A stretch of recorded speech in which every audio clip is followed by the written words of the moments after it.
While the African continent boasts between 7 and 10 of the world's fastest growing economies, its citizens are struggling to get from point A to point B in a direct line on the continent. It's changing, but not quickly enough. There is a requirement for 1,080 airplanes over the next 20 years, worth about $140 billion.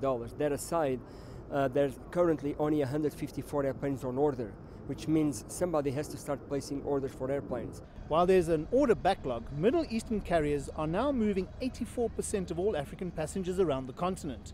The lost market share is a concern. Some countries are a bit slow at moving their internal processes. As you know, most airlines in the continent are government-owned, and not saying that there is any problem with being government-owned. Ethiopian Airlines is a perfect example of an airline that's 100% government-owned, functions beautifully, efficiently, makes its own decisions, and the government basically takes a hands-off approach. In terms of making decisions, it appears there is a sector of the aviation market that only a small group of people have access to: corporate and business jets. They're big business, and deep pockets are needed if you want to buy a plane for your own use.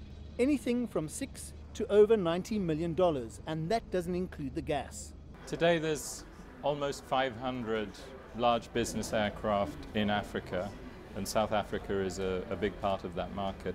So yes, we do see opportunities, and they are principally with companies, individuals, billionaires, and governments. Understanding the market is key in any business. It's true of the high net worth market too.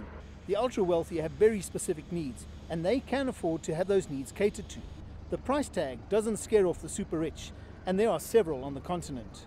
There's a trend towards larger business jets, larger cabins. And one of the reasons for that is that billionaires like to travel with the people that look after them on the ground. So whether it's people from the office or people looking after them at home, they like to take that cocoon of comfort with them.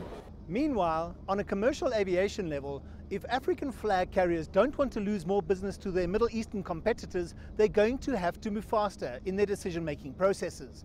I'm Angelo Coppola for CCTV at Waterkloof Air Force Base.